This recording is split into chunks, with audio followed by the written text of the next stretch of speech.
लेकिन बड़े हैरत अंगेज तरीके से जो एक्सपेक्टेड था, इसकी हम उम्मीद कर रहे थे कि एसबीआई सुप्रीम कोर्ट के सामने ये कहेगा, और एसबीआई ने ये कर दिखाया। एसबीआई ने सुप्रीम कोर्ट से कहा है कि ये डेटा देने में एसबीआई असमर्थ है और उसको 30 जून 2024 तक का वक्त चाहिए। मतलब टोटल 5 महीने का वक्त इस देश के सबसे बड़े bank state bank of India को चाहिए। और हास्यास्पद बात यह है कि डेटा देना है 22,217 इलेक्टोरल बॉन्ड का।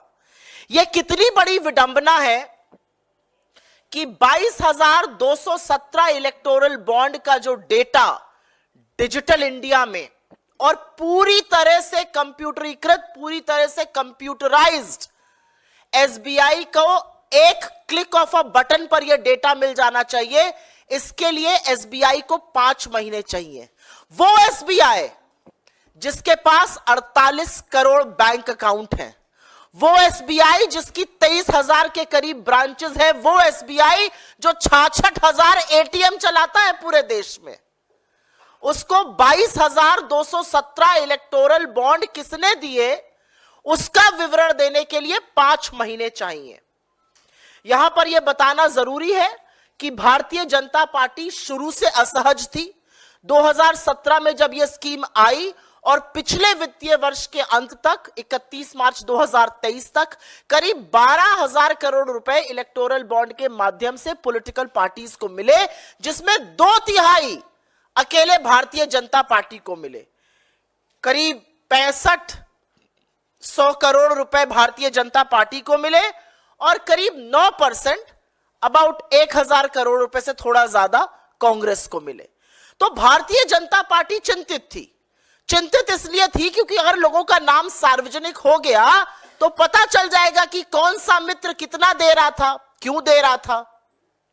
यहां पर आपको एक और रिपोर्ट की याद दिलानी जरूरी है। एक रिपोर्ट आई थी, न्यूज लॉन्ड्री और न्यूज मिनट ने करी थी। उन्होंने कहा था 30 ऐसी कंपनियों का नाम सामने आया है जिन्होंने 335 करोड़ 2018 से 2023 के बीच में भारतीय जनता पार्टी को दिए। इनके खिलाफ कार्रवाई हुई थी, चाहे वो इनकम टैक्स हो, सीबीआई हो या ईडी हो। इसमें से 23 कंपनियां ऐसी थी जिन्होंने कभी इसके पहले चंदा नहीं दिया था।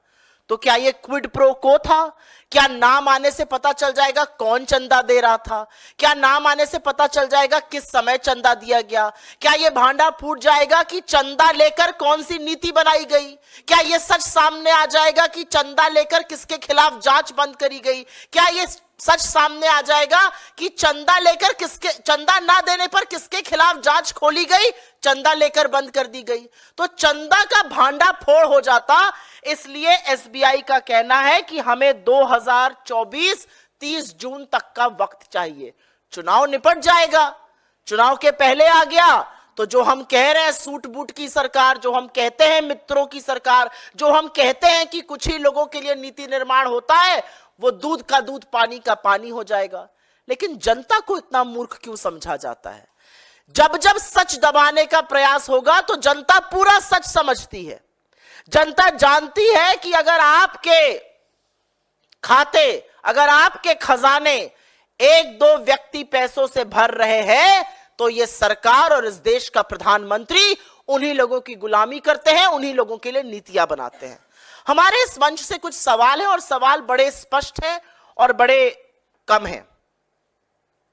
पहला सवाल हमारा यह है कि इस देश का सबसे बड़ा सरकारी बैंक, पूरी तरह से कंप्यूटराइज्ड बैंक एसबीआई को 22,217 इलेक्टोरल बॉन्ड देने के लिए 5 महीने का समय क्यों चाहिए? यह तो एक क्लिक ऑफ अ बटन पर होना चाहिए। हमारा दूसरा सवाल यह है कि एसबीआई को एकाएक जब अवधि जिस दिन देना था उसके 24 घंटे पहले एसबीआई क्यों जागा?